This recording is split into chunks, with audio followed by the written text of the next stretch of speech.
নাম না করে হুমায়ুন কবিরকে কড়া বার্তা ফিরহাদ হাকিমের। আইন শৃঙ্খলা রক্ষায় মুখ্যমন্ত্রীর যোগ্য নেতৃত্বেই এগোচ্ছে রাজ্য। সেফেস্ট সিটি হয়েছে কলকাতা। ফিরহাদ ইতিমধ্যেই এমন কথা বলেছেন। মুখ্যমন্ত্রীর ছবি ছাড়া ভোটে জিতে দেখা গেল। হুমায়ুনকে চ্যালেঞ্জ ফিরহাদের। ইতিমধ্যেই কি বলেছেন ফিরহাদ হাকিম শোনাবো আপনাদের। মমতা ব্যানার্জি বলিষ্ঠ নেতৃত্ব দিতে সক্ষম এবং বলিষ্ঠ নেতৃত্ব দিচ্ছেন। একটা আধটা ঘটনা ক্রিমিনালের, সেটা সারা জীবন ছিল।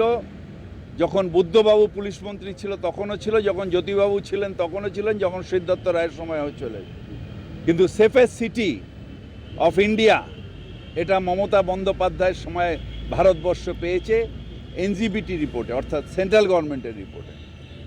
Mamata Banerjee is capable of diving বলিষ্ঠ নেতৃত্ব যাকে বলে, সে নেতৃত্ব দিতে সক্ষম।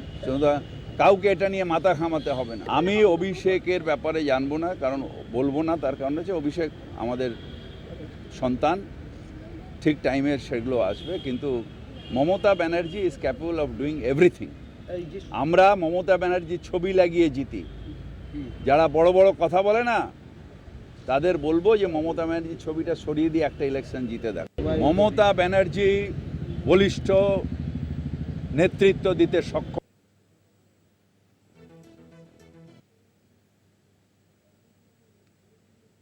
আমাদের সঙ্গে ফোন লাইনে রয়েছেন আমাদের বিশেষ প্রতিনিধি দেবজ্যোতি ঘোষ। দেবজ্যোতি, হুমায়ুন কবির যা বলেছিলেন তার বিরোধিতা করলেন ফিরহাদ হাকিম।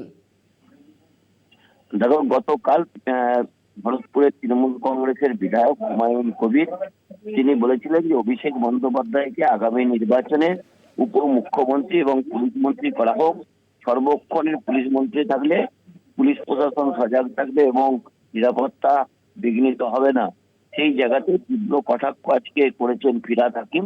যদিও তিনি নাম বলেননি, তিনি বলেছেন যে অভিষেক বন্দ্যোপাধ্যায় তাদের পুত্র সম, তিনি নির্দিষ্ট সময়ে আসবেন। যেসব নেতারা বড় বড় বক্তব্য রাখছেন, মমতা বন্দ্যোপাধ্যায়ের ছবি সরিয়ে দিলে তারা কেউ জিততে পারবেন না। মমতা বন্দ্যোপাধ্যায়ের ছবিকে সামনে রেখেই তাদের আন্দোলন। মমতা বন্দ্যোপাধ্যায় একাই যথেষ্ট, মমতা বন্দ্যোপাধ্যায় একাই অনেক কিছু করতে পারেন। সেই জায়গাতেই ফিরহাদ হাকিম কিন্তু আজকে মমতা বন্দ্যোপাধ্যায়ের পাশে দাঁড়িয়েছেন এবং অভিষেক বন্দ্যোপাধ্যায়কে নিয়ে তৃণমূল কংগ্রেসের বেশ কয়েকজন বেশ কিছুদিন ধরে সওয়াল করছিলেন। সেই জায়গাতে ফিরহাদ হাকিমের এই মন্তব্য অত্যন্ত গুরুত্বপূর্ণ এবং তিনি বলেছেন মমতা বন্দ্যোপাধ্যায় তাদের কাছে আদর্শ, তার ছবিকে সামনে রেখেই তাদের রাজনৈতিক লড়াই। অন্য যারা বড় বড় বক্তব্য রাখছেন তাদের মমতা বন্দ্যোপাধ্যায়ের ছবি ছাড়া জেতা সম্ভব নয়। অভিষেক বন্দ্যোপাধ্যায় দক্ষ সংগঠক, তা নিয়েও কিন্তু ফিরহাদ হাকিম সওয়াল করেছেন। অনন্যা, ধন্যবাদ তোমায়। আমাদের সঙ্গে ফোন লাইনে ছিলেন আমাদের বিশেষ প্রতিনিধি দেবজ্যোতি ঘোষ। নাম না করে হুমায়ুন কবিরকে কড়া বার্তা ফিরহাদ হাকিমের। আইন শৃঙ্খলা রক্ষায় মুখ্যমন্ত্রীর যোগ্য নেতৃত্বেই এগোচ্ছে রাজ্য। সেফেস্ট সিটি হয়েছে কলকাতা, এমনই কিন্তু মন্তব্য করছেন ফিরহাদ হাকিম। মুখ্যমন্ত্রীর ছবি ছাড়া ভোটে জিতে দেখাক হুমায়ুনকে চ্যালেঞ্জ করলেন ফিরহাদ। ইতিমধ্যেই হুমায়ুনকে চ্যালেঞ্জ ফিরহাদের। আরো একবার আপনাদের শোনাবো ফিরহাদ হাকিম তিনি ঠিক কি বলেছেন। মমতা ব্যানার্জি বলিষ্ঠ নেতৃত্ব দিতে সক্ষম এবং বলিষ্ঠ নেতৃত্ব দিচ্ছেন। একটা আধটা ঘটনা ক্রিমিনালের, সেটা সারা জীবন ছিল। যখন বুদ্ধবাবু পুলিশ মন্ত্রী ছিল তখনও ছিল, যখন জ্যোতিবাবু ছিলেন তখনও ছিলেন, যখন সিদ্ধার্থ রায়ের সময় চলে।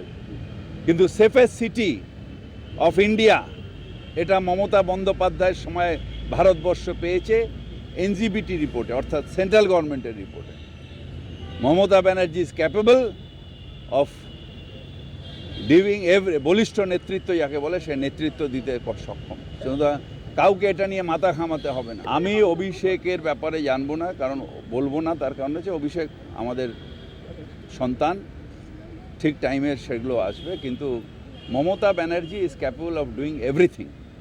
আমরা মমতা ব্যানার্জির ছবি লাগিয়ে জিতি। যারা বড় বড় কথা বলে না, তাদের বলবো যে মমতা ব্যানার্জির ছবিটা সরিয়ে দিয়ে একটা